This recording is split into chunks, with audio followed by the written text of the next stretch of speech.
tired of falling for every scam, fake news story, or pyramid scheme on the internet? Has trusting too much become an unfortunate way of life? Are you endangering your family, your health, and even your sanity? If the answer is yes, then Truby may be right for you. Introducing Truby, the first FDA probably approved treatment for gullibilism, a serious condition affecting millions worldwide. Truby is not approved for small children or rational adults. Side effects may include blinding rage, rending of garments, gnashing of teeth, and obsessively debating leaving the country. Don't use Truby if you are allergic to thinking or illiterate or prone to contemplation. If your friends believe the moon landing was faked, AstraZeneca may pay for their prescription. For you, Truby is completely 100% free. If you believe that, then Truby is definitely right for you.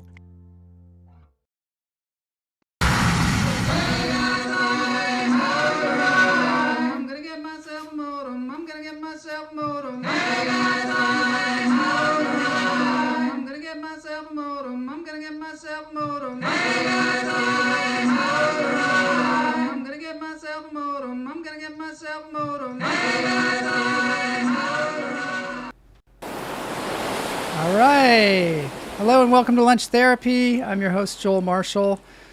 Today is Interview Friday, and I'm so glad that you're here. Today is the day that we interview comedians, actors, directors, phlebotomists, whoever we find interesting. Today we've got a great guest, Rich Snyder, comedian from Seattle. Multifaceted individual, as you will find out. He's also a medical doctor, like my assistant, the skeleton Boney. He's also a practicing medical doctor, learned how to be a doctor over COVID. However, my guest today went to Stanford. So Stanford Medical School. So he's going to know some shit about some things and then also be funny. So that's really, it's like a double whammy. I want to say thank you to the Patreons out there. Patreon. If you go to patreon.com/Joel Marshall, you can donate to the show. $5 a month helps. You can donate one time. You can donate every month. You subscribe. You'll get all kinds of good feelings from supporting live comedy, live podcasting, a live independent YouTube show. Behind me I have some super cool killer whales that are not actually whales. They're more related to dolphins. But there they are in all their splendor. Our guest comes from Seattle, Washington, of course, where they're in Puget Sound and various places. We have these killer whales. Killer whales? Come on now. That's not very nice. They are killer, though. I want to tell you about a couple things. We're going to see a show. Ginny Sykes is at the regular on the show, Ginny Sykes. She is in Glendale tonight in a show called Lady Bits. There she is, Ginny, and then a whole bunch of other super funny comedians. That's happening at 9:30 pregame, 10 o'clock show. Take a nap. Get out there and join us. Jeff Lohman is in town. If anybody knows the regular guest we have on the show, regular content provider, Jeff Lohman, Super Jeff, as he's known on the show, he's going to be there too. Limited time. He's here from Thailand. So there's that. Also, later on in the month, going to be the Ice House, Guys Night. Guy Reuven, he's been on the show. Hilarious host. Ice House has nothing to do with the marauders that are stealing people from our city. It's not that kind of ice. This is more of a sanctuary for comedy. So come on by July 30th.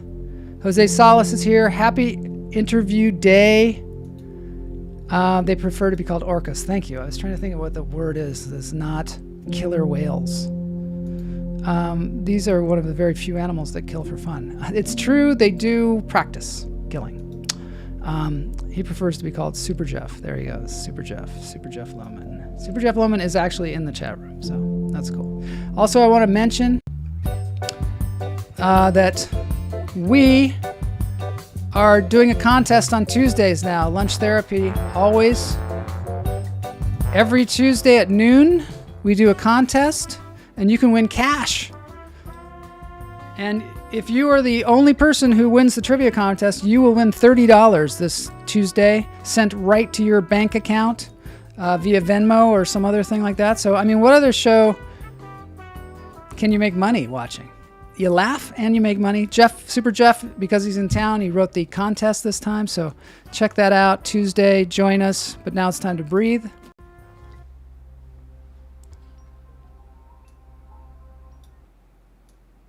All right. This is Healing Vibrations. Healing Vibrations is also from Seattle, Washington, as is my guest who lives there. Maybe not originally from there. In Seattle, we call that from away. He's from away. No, we don't say that. That's more like New England. Jeff Lohman says, prize money gets bigger and bigger, just like the Super Lotto. Yeah, remember that. Okay, let's breathe, because I got to bring the guest on, because we have a lot to talk about. In through the nose, out through the toes. Hold it. Let it go. Karmic energy is deep, repeating and carried across lifetimes. In through the nose, out through the toes. Watch where you're swinging that sword, buddy. Hold it. Let it go. Healing Vibrations is a channel to end all channels. So great. You can go there, you can get your karmic ties remended. Cut? I don't know. Cut with a sword. Also, you can see the cat Perseus. Beautiful cat. It's a great place to heal. In through the nose, out through the toes. Hold it.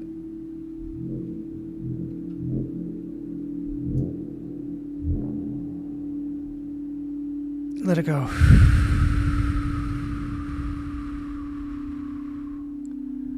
Love these guys. Healing Vibrations. If you watch this show, you know what an affinity I have for these gentlemen and their work. I think you can hire them live, too. If you're in Seattle, you can hire them to come and do a sound bath for your organization.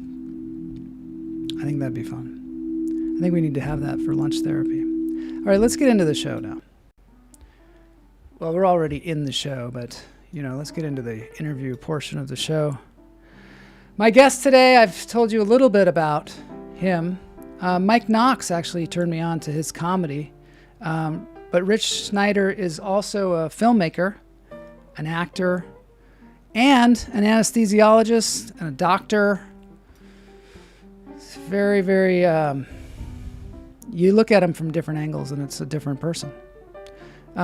So he trained at the Barrow Group in New York City, Freehold, and the Mighty Tripod Studios in Seattle. I'd like to hear about that. He's been in multiple films, starring as a button-up doctor or an evil clown. He has a film called On the Nature of Hotness, which is a really fun little short film that he made about being hot, because he's super hot. And we were like, how does he do it? And so he's like, here's a training film on how to be hot like me. And then also a very, very, really wonderful drama called Neshamah, which is about a man who's facing his elderly father's request for assisted suicide. I don't want to give it up, but I just did. But, you're like, what happens? What happens? We're going to hopefully check out a scene from that today.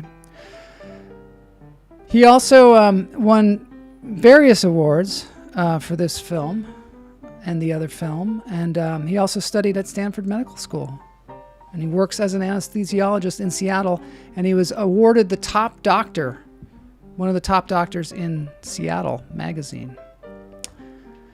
Seattle Magazine, that's owned by one of our guests from way back, Jonathan Sposato. Richard's stand-up comedy mission is to help people face life's difficulties with ecstatic, healing laughter. He's performing stand-up comedy throughout the Seattle area. You can find, his dates on his Instagram and also at his website, richsnyder.com. Whoa, look at this. I'm going through, I'm time traveling. Let's get in there. Time traveling to Interview Friday.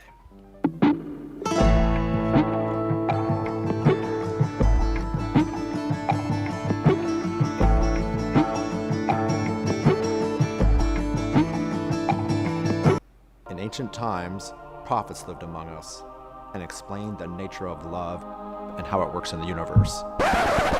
But it's been a couple of thousand years. We need an update. Tell us about Tell us about what about community? Okay. I will speak to you on the nature of hotness.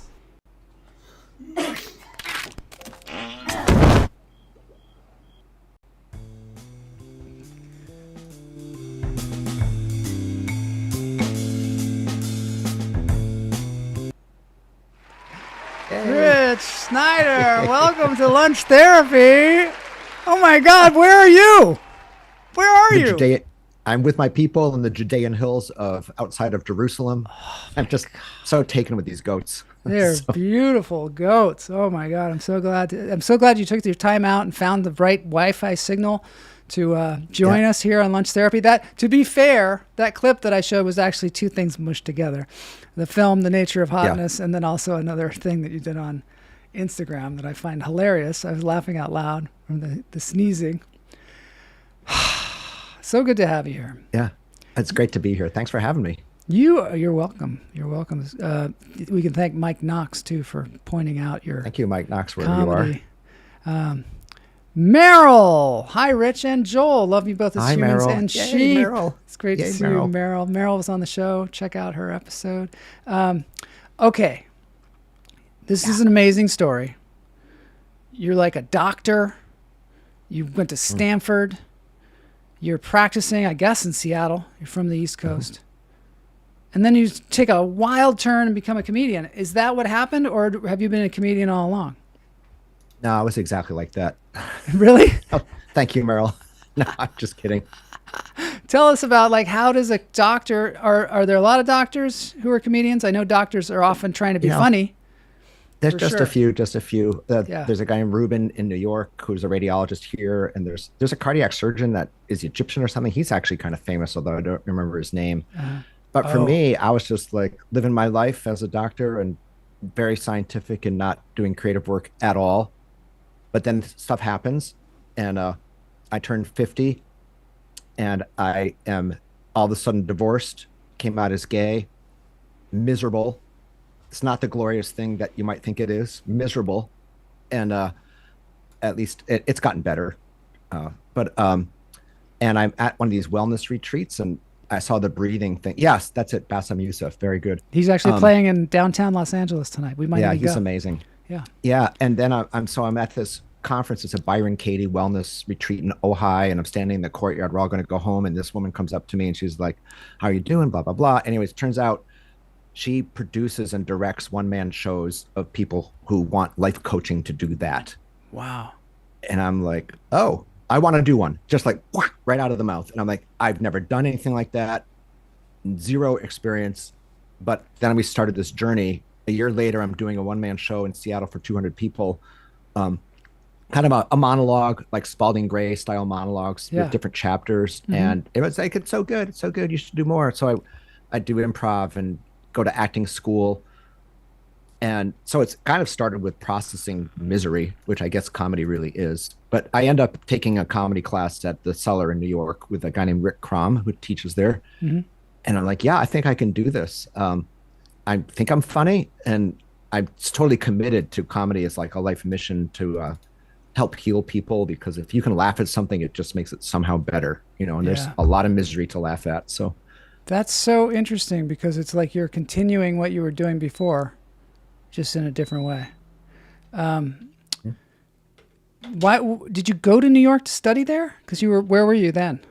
That's a great question. Yeah, I did acting school here. This is I did the Meisner program, which, if anyone's familiar with that, it's like this emotionally ripping experience where you bare your soul and you go through a lot of deep stuff to like events emotion on screen or on the theater stage. And I wasn't that great at it.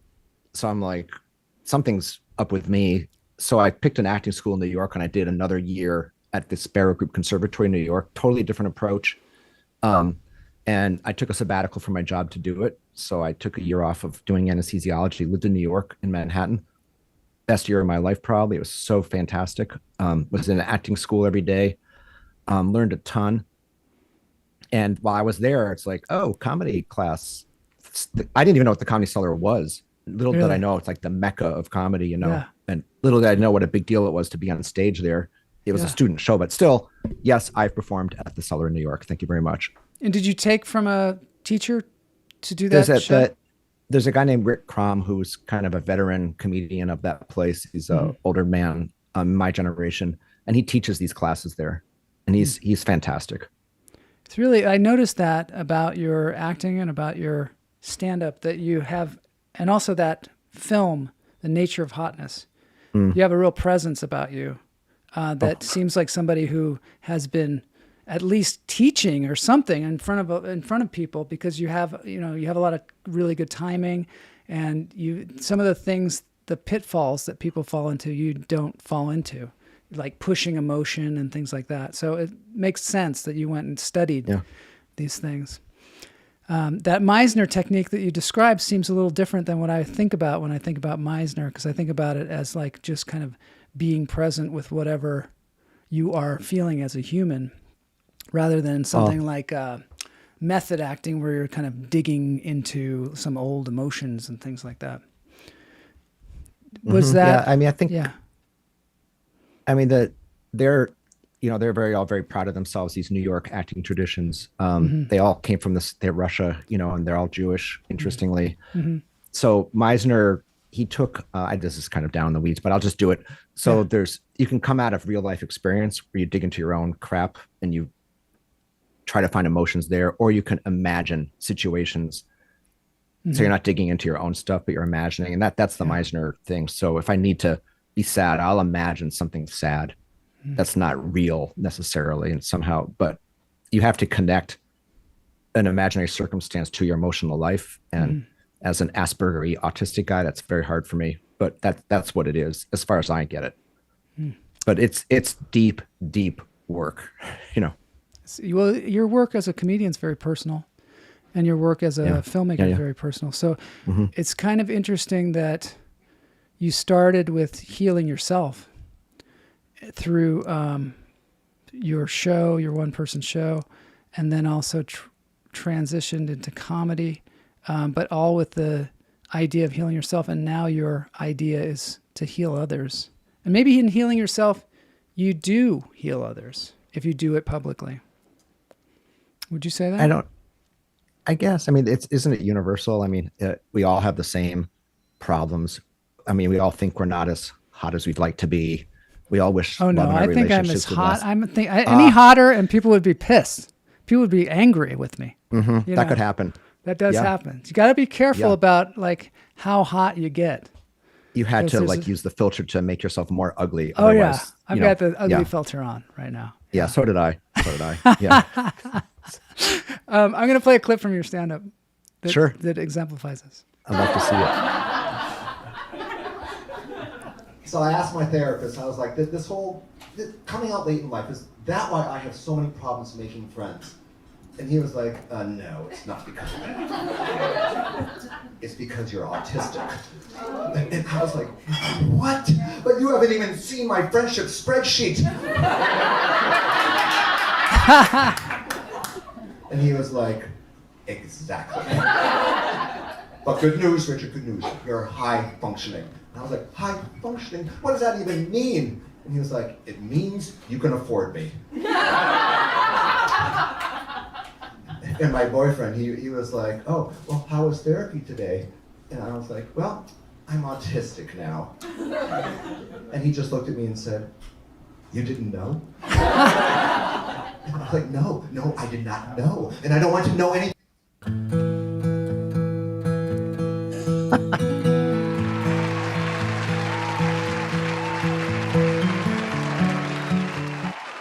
So that was in New York, right? I mean, Yes, at the Gotham Club. Yes. so you were originally from, well, were you born outside of New York, or you grew up outside of Yeah. New York and then you were in Massachusetts? Is that what happened?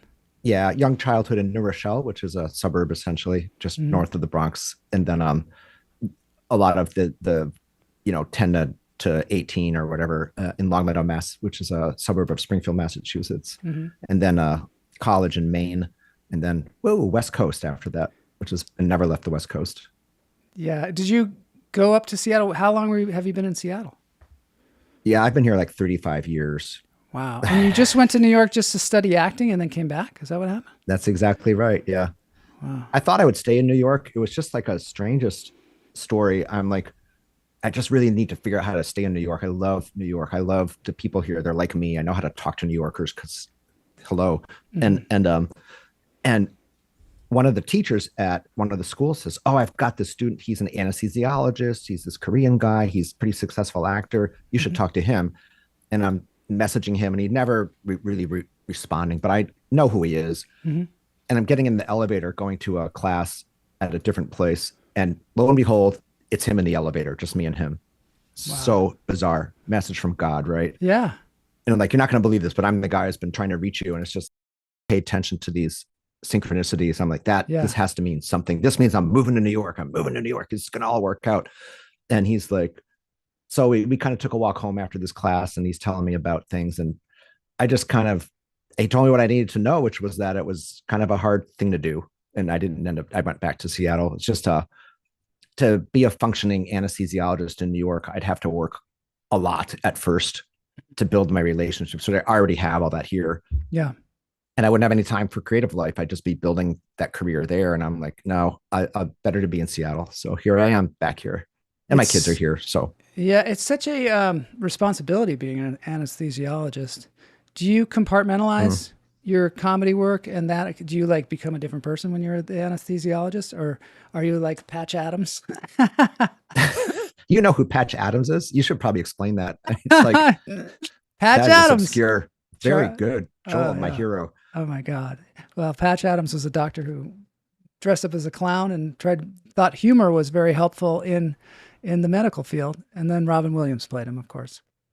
But it was like 1960s, 70s Seattle, like back when, local TV was like the early days, when there's lots of local programming and it was no production value whatsoever, pretty incredible. Yeah. But yeah, Oh, compartmentalized. wait, you're thinking about this guy, JP Patches. Oh shit. Yes. That's who you're thinking about. See, I'm a big fan of JP Patches because I'm from Seattle. But that's who you're talking about. Yeah, I definitely know who that is. Oh. No one seems to know who he is anymore, except for people my age or older. So yes. Yeah, last night I was hanging out with the recovery nurses. Yeah, very good. There's one. Yeah. Jeff Loman, very good. Yeah, I'm hanging out with the recovery nurses. Where the day is done, we're just kind of chatting with each other, which is really fun. And I showed them some of my social media stuff, and they're like, I would never have guessed you are so not like this and how we see you here. And I'm like, yeah, it's professionalism. That's a completely different game, and then I have to get on stage and be like, not that. I have to be funny and energetic. That's so interesting because first of all, it's interesting that you were able to answer my question after I went off on a JP Patches tangent, but also, so it shows that you have retention. But also, urinary retention. Do you ever find yourself about to go on stage and you're the anesthesiologist and you're like, I can't go on stage because I'm the anesthesiologist? Does that ever happen? That's like the dream. Like you go to class without your pants on. Right. No, your audience is all comedians. I mean, I guess I'm so nervous and afraid of going on stage on the way up there. I can hardly think straight. So nah. What do you, I'm never nervous about doing anesthesia. You're not. I feel them. No, it's mastery for me. Yeah. And it seems like it's like, why does it feel like there's so much more at stake when you're doing stand-up that you get nervous? Or is it that? Why? Because I think about this a lot because many of your people on this might be the same way. You have a career that you're good at, you've done a long time. It's mastery. You're like that guy with the sword in your preview video. It's like the master thing, Yeah. And then I'm an amateur comedy. I've been at it for 3 or 4 years. I'm really work hard at it, but Yeah, I don't feel like a master, that and, makes sense. also I never bomb at the hospital. At the hospital. You I can't. never ever fail at the hospital. But I've bombed on stage. It's pretty miserable. Yeah, yeah. Well, it's difficult. It's difficult. Yeah. Matt says that we've had a non-duality teacher and a comedian that are both Oh, anesthesiologists. cool. I want to know who that non-duality See, teacher is. well, we're gonna have to. Yeah. That'll be a trivia question for Tuesdays. Snyder and Merrill. Now that's a show. This is Howard Aronin. He's a Totally. comedian. Yeah, I don't know if you've worked with Howard, but he's hilarious. I'm gonna play. Merrill was Oh, go ahead, ahead, Merrill. go ahead. No, go ahead. Tell me about Merrill. I do an act where I'm a senior citizen striptease artist. Yes, I don't know if that's on your clips, but I got it. it was a show. You might want to show it, and then I I am can gonna talk show about it. Merrill's All role right. and all that. Yep. Boney, can you find that clip? Boney's like a. Gosh.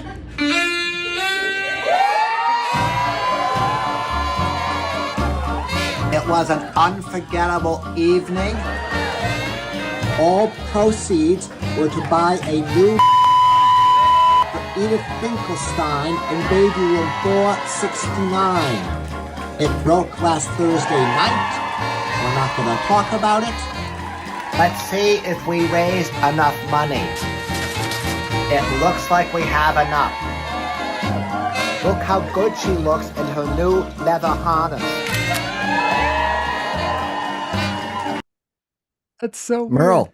Merle was Edith Finkelstein. Oh, really? Briefly, So that yes. was like a clip that was made from your performance of a striptease. It was from the performance. It's Yeah. a 5-minute routine, but at the end of it, the shtick is that I'm raising money for another senior citizen who, the leather harness broke last Thursday, and we're not going to talk about it. And at the end of my thing, I'm like, Edith, help me off stage.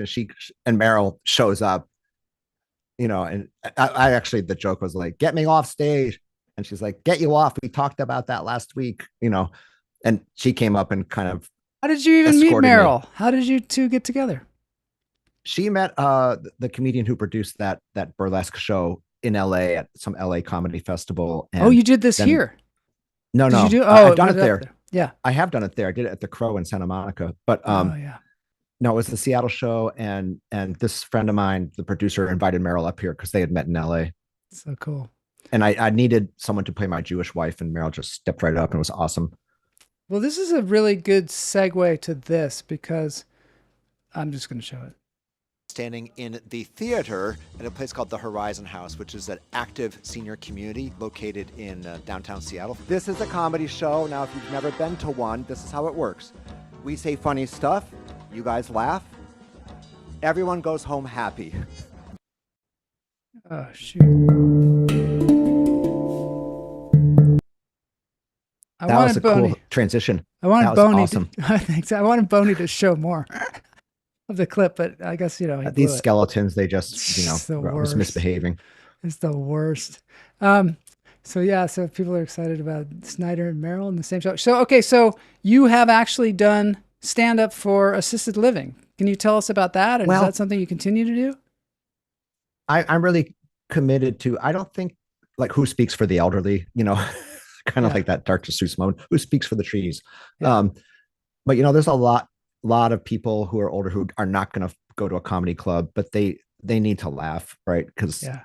and I'm kind of straddling that thing between being truly old and being like younger. I'm right in the middle. I'm on my way to truly old, but I'm not quite there. And I just got it into my head. I actually looked into living in this place.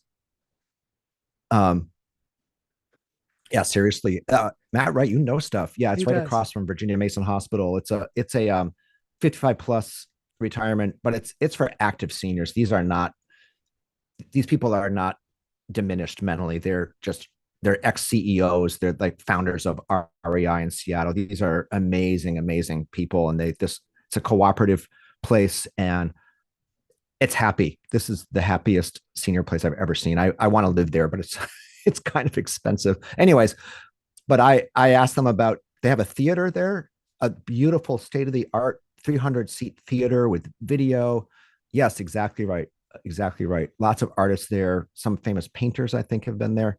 And they do shows there every Thursday. Like, it can be anything. It could be the Seattle's Girls Choir. It can be a discussion of the Palestinian situation. And you want a comedy show? They never had one, and they invited us, and I hired a local headliner guy who is amazing, guy named Emmett Montgomery.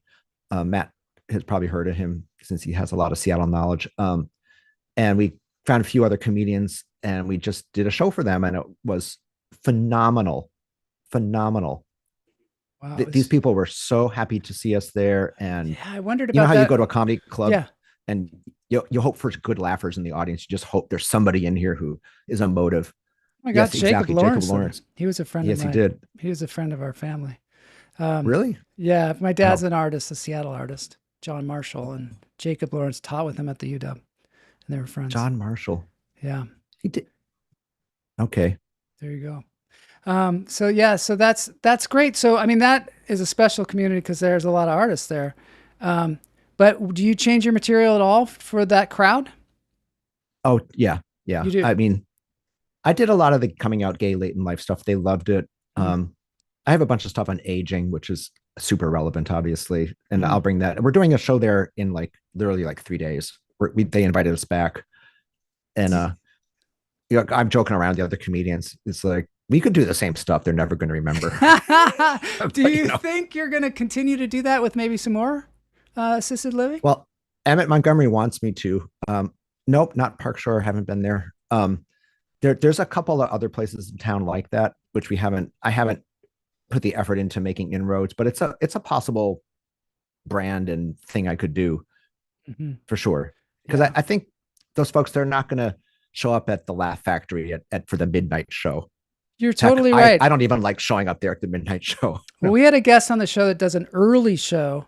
This is in Chicago at the Laugh Factory, just for seniors, and it's all senior comedians. I mean, you know, maybe you'll want to play that someday when you're a senior someday. Yeah, there's some really good ones. There's some on TikTok. There's some older comedians that are. This guy Andy Higgins, he is just He's killing been on it. the show too. He's fantastic. Love him. Oh my God, unbelievable. Yeah. I aspire to be as good as that guy. Yeah, he's really something.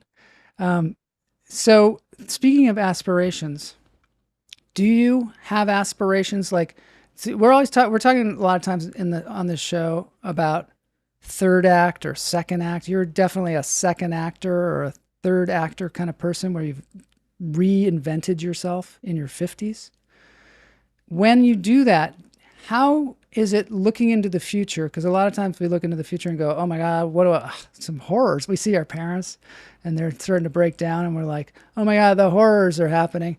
But how do you maintain your vigor, your optimism, your humor? Do you set goals? No, No. I'm just joking. I certainly You don't said- I maintain set any that up. optimism. None. No, none of this shit works. I go to the gym, forget it. This guy Yeah, says sometimes. you use that in your act. Sometimes it depends on the group. Yeah, no, I don't know.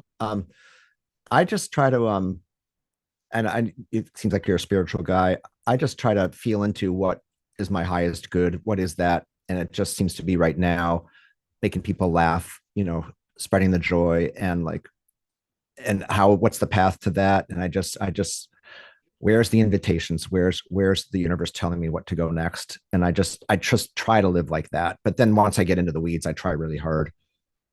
It's like what you said about when you met that guy in the elevator. You were like, Yeah, well, this must that be a stuff is sign. And it was not the sign I wanted. And you don't even know what it is. Like today, my Super Jeff, my friend, is visiting from Thailand, and he mentioned to me this comedian who's from Egypt, and his wife, who's from Egypt, said he's playing downtown. And then you mentioned it today on the show, and I'm kind of like, You need to maybe go. that's some kind of, I need to go there. Who knows why? But yeah, it seems like that kind of thing. You also do this kind of thing, which I think is really interesting. Let me play this. Lymph node massage for detox is everywhere, but the real detox does not even involve a brush. As a board-certified anesthesiologist and someone who has had lymph nodes since 1959, let me explain this before someone ends up brushing their pancreas. If you look and feel like crap, that doesn't mean that you have lymphatic congestion.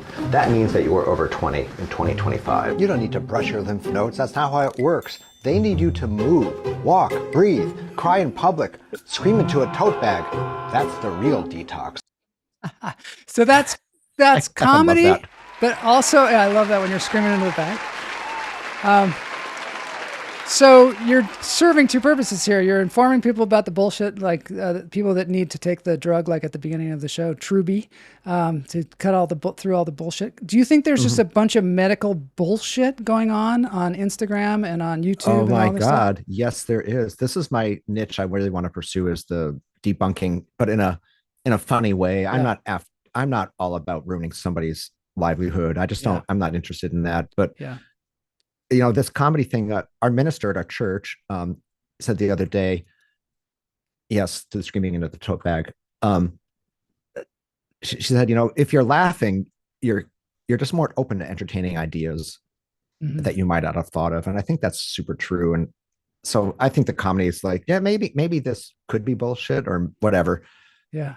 But I'm got a bunch of those in the line to make some more of those. I got this vibration plate here, which is, the thing cracks me up. It's a callback to 1950s where the women are on that belt that's vibrating them to lose weight. Yeah. It's like, how is that back?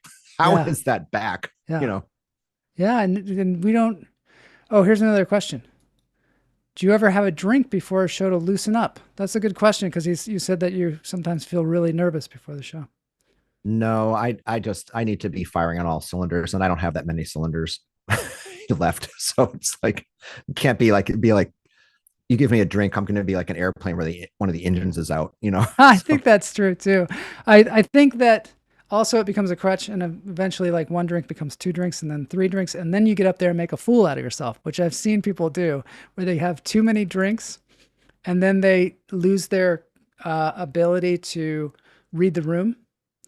And and then they get off the stage and they're like, oh my God, that was so embarrassing. even though they, they realize it at the end. Comedy is the new anesthesia. That's a good one, Chuck. I like that. Yeah. He may just scream into an NPR tote bag to relax. That's what I do, an NPR tote bag. Go ahead. I love that moment just before going up of like, it's total effing, talk about drama. You don't know what the heck is going to happen, right? I mean, and it's like jumping out of an airplane. And if I was in an acting situation, I would go screaming into a tote bag in the closet before going. Can't do that in a comedy club. There's no room. No. There's no green room where I can go in there and just really bang on the wall and get the energy out. Oftentimes you're just sitting in the audience. I know it's weird. It's weird. It's different from a play. Like a play, you go there, you're in the green room, you put your makeup on, you're with the other actors, you're preparing, you do your breathing exercises or whatever the heck you do. And then you go out, and then before every scene, you prepare, and then you go out there, you take a deep breath, and you go out there. Comedy, people are like, hey, can you drive me to your show? And they're asking you about where to park, and you're in the audience, and there's other comedians, and you're like going, oh my God, this person's so much funnier than me. What the hell am I going there's all these things going on. So you really need to navigate that in a way that you can, be focused when you get on stage. There was the Freehold Theater in town here was founded by a guy who was a clown professor, if you will. His first name was George. I can't remember what his last name is, but he had this class called Personal Clown. And it reminds me very much of that moment, because one of the exercises, you put your little red nose on and you go up on the stage, and he goes, okay, clown, be funny.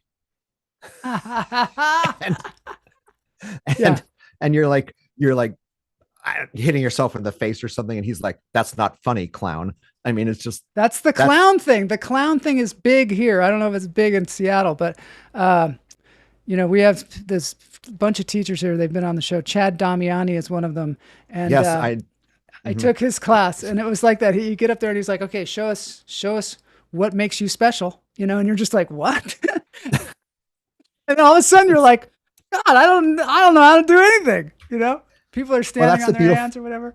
Yeah. That's the beautiful moment, because as an audience, you are looking for that person to absolutely fail, yes. And that's the entertainment, because it's so authentic. And anything that you have that you're good at, like you start juggling, it's like, no, don't do that. I want to see the misery, Yeah. Oh, this is David Gregory. I'm liking his questions. He says, do you have one joke you've been trying out for years and the thing just never hits, but you keep working on it? It's become a running joke with me and my my mentors, I'm really obsessed with like not surviving the apocalypse. I don't want to survive it. If there's an apocalypse, all these people on these TV shows that are fighting to survive. Yes. No, why? Who wants to live in that world? Yeah. And I've been trying to, it just isn't there. And I've been on it. And now it's like, if I bring it to one of these mentors, they're like, oh God, not that one again. I do one too. Like I think I have a lot of jokes like that where I think it's funny. I think there's funny there. I just can't find it. And even so, and then I try things and it just falls flat or whatever.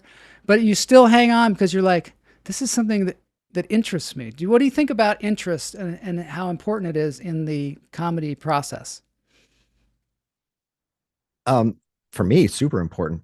They say like, work from your truth or whatever. Not everybody, right? I mean, there's a realm of comedy where people are observational and they're just noticing quirky things in the world, like Jerry Seinfeld or whatever, but or Jim Gaffigan, but it is personal for them. But then you've got people who are deeply into their psychology.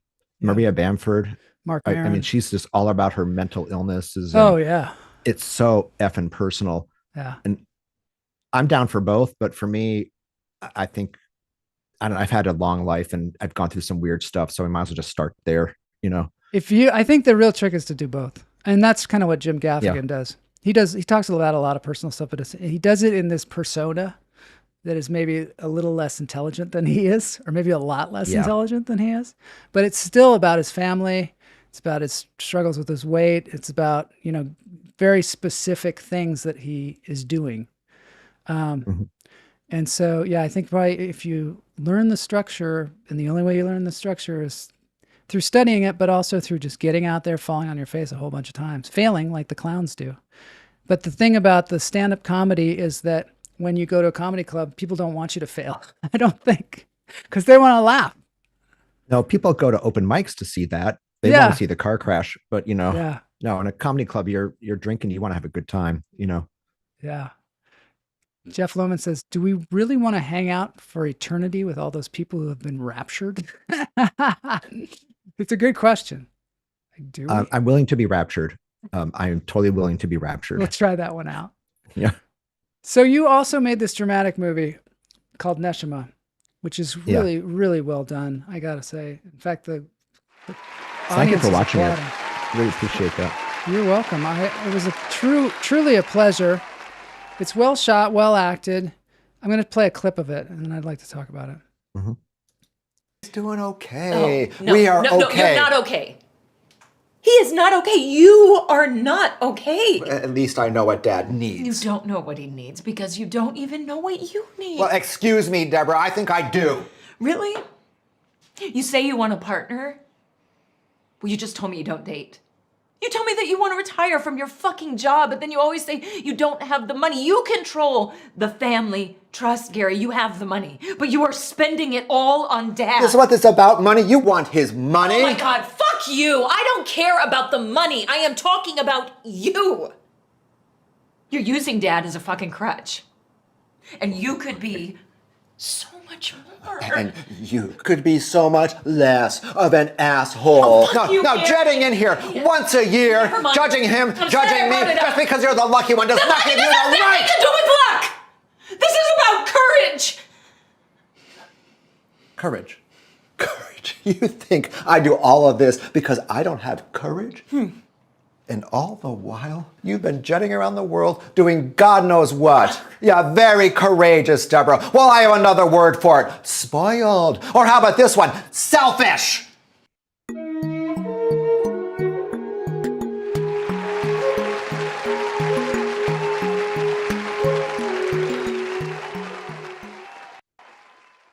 Right. Jesus Christ, Joel. You're playing that during a comedy thing. It's pretty intense, right? I mean, well, it's fucking intense. Look at that. Howard says Snyder's got range. He does. He's got range. He also plays scary clowns too.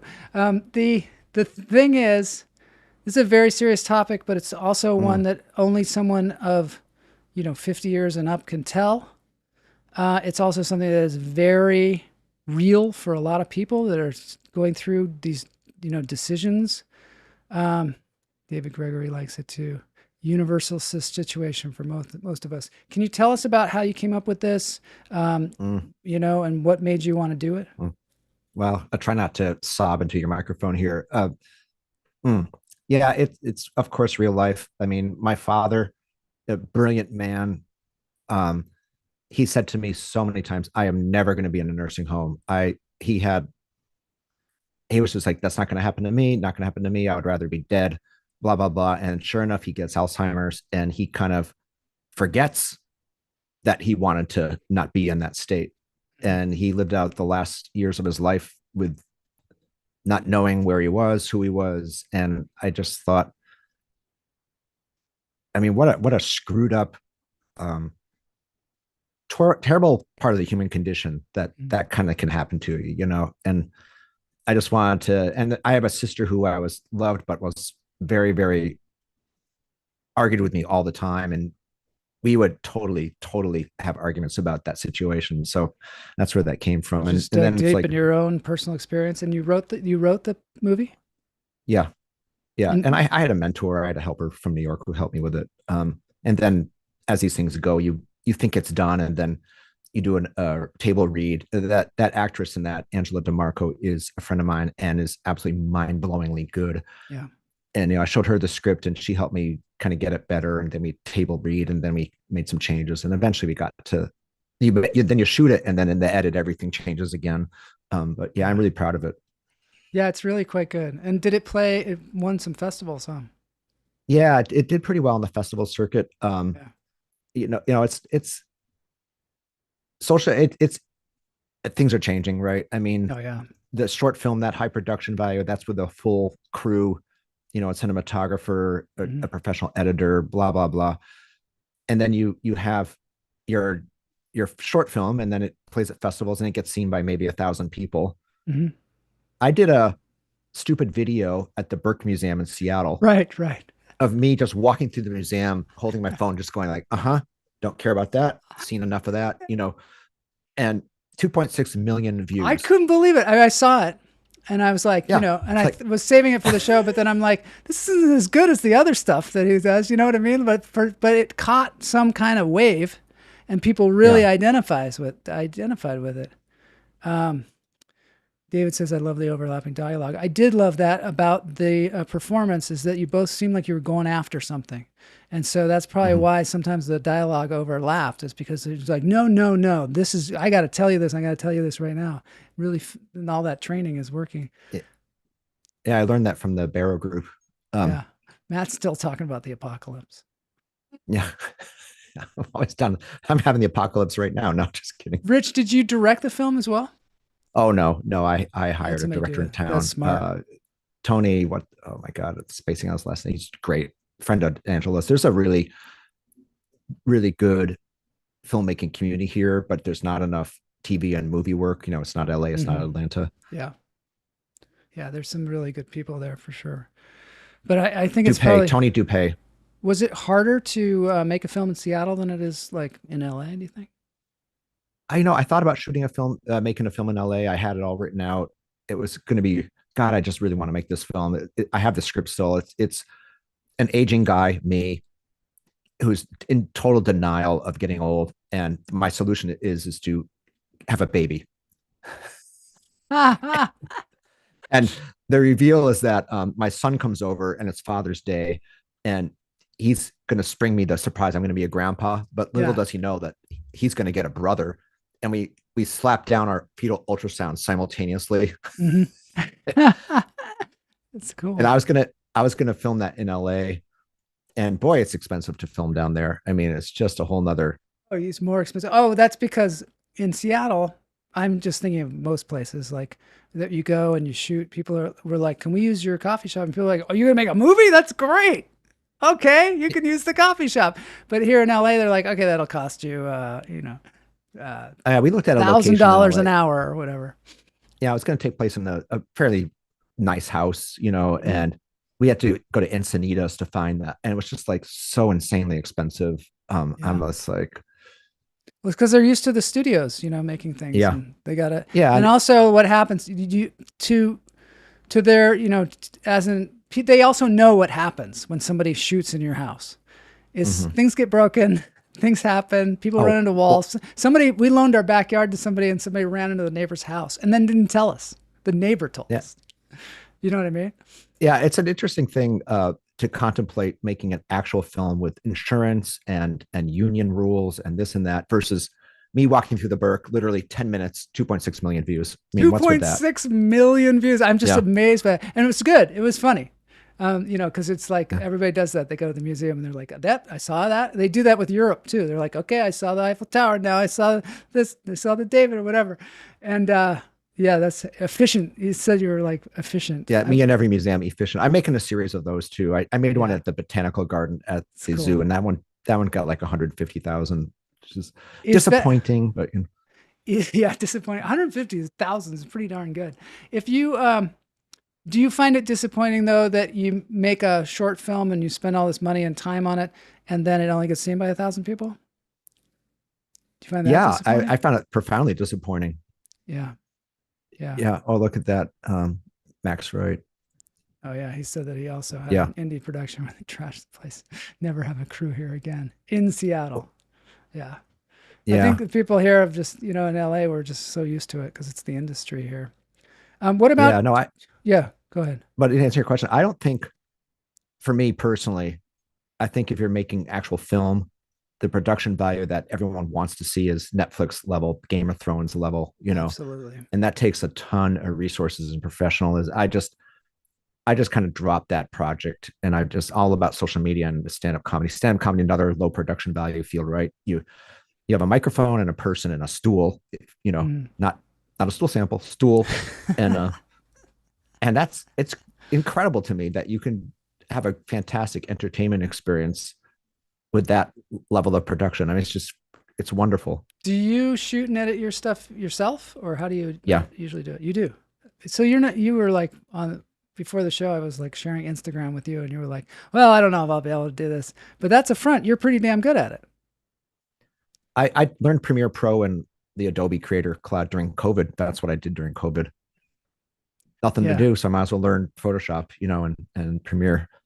Yeah, and then you're also making shorts, which is it's a good way to get things seen for sure, because TikTok and all these things, you get so many more views. Do you want to tour your comedy? That'd be a dream, right? I mean, Yeah. I actually did a tiny. My friend Kira Soltanovich in LA. Maybe some of your folks know her. Maybe. She's amazing, by the way, and Yeah. she's at the Laugh Factory. I just adore her. I love her comedy. She's kind of a mentor to me, and she invited me to feature for her in Reno, of all places. That was an experience. Kira was like, "This is going to really help your comedy," and I'm like, "Okay." I find myself, not only is it Reno, not only is the Laugh Factory located in the casino itself. Yeah. And this is not Las Vegas. This is not the Bellagio. Okay. Yeah. These are people who are just hoping they really are there to gamble and win because they need the money. It smells like despair in there. It does. Add on to that there's a Harley Davidson convention happening at the hotel that week. And everyone there is a biker. And you're like, I got the perfect material for you. Let me tell you. And I'm doing the Jewish, gay, autistic New Yorker shit. And the first, and I'm doing 20 minutes, which for me is a stretch. I mean, I can do it. But back then, this is like kind of like 8 months ago, it was a stretch. And I didn't have a lot of other material I could go to, and the first night I do my thing, and there's this guy sitting in the table right in front of me. And I'm doing stuff that kills here. Yeah. And he looks right up at me and he says out loud, as loudly everyone can hear it. He goes, "You really need to up your game." Oh, man. And then he looks down his phone. He's just texting and whatever. No. And I'm like, I've never been heckled ever. I have and I'm like, I didn't know what to do with it. If I was super hilarious. cool, if you were super cool, you'd have a comeback. Yeah. If I was like Kira or anybody who's got years of experience and is good with crowd work, would be just all over that and make it funny. But I was just like, what the hell? What the hell? It's good. It's good to have that experience because you learn from it. On the way that's home, what people say. on It's the very plane miserable. home, you're like, I should have said, you know. Well, I had 6 more shows to do after that because my we were there God. for like 3 days and we are doing early lates, and I just changed everything. I Did you? reordered it, changed it, Yeah, and you then gotta it play to worked your audience, fine. right? Yeah. That is cool. That's really cool. All right, we've run out of time, unfortunately, but this has been super Bummer. great Super having you fun. on the show. And thank you, all you chatting people out there. I need to meet all of you. Yeah. So thanks everybody for being in the chat room. Super fun. We're going to end the show with a dance break. Rich Snyder, what's your Instagram? Rich Snyder Comedy, RichSnyder comedy. So go to that. Please follow me. I need more followers. That's one of my goals.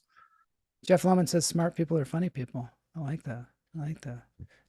Also YouTube, Rich Snyder Comedy as well. So Everything. easy to find. Easy to find. Everything's Rich Snyder Comedy. We're going to do a little dance break here. It's one of my favorite songs to end on. Michael J. Gonzalez, he's a performer here in Los Angeles doing a cover song. So let's do it. Oops, that's from last week. We're gonna ride till we fall. They say we got no future at all. They wanna keep us out, can't hold us down anymore. Gonna ride till we fall. When we hit the bottom, nothing's gonna stop us. Climb to the top with you. We could be the greatest ones who ever made it. Yeah, I could be talking you. They're trying to hate, but we won't change anything at all. Oh, we're gonna rise till we fall. They think we just dropouts, living at our mom's house. Parents must be so proud, they know it all. They don't speak our language, they say we're too savage. Yeah, no, we don't give up anymore. We're gonna rise till we fall. We're gonna rise till we fall.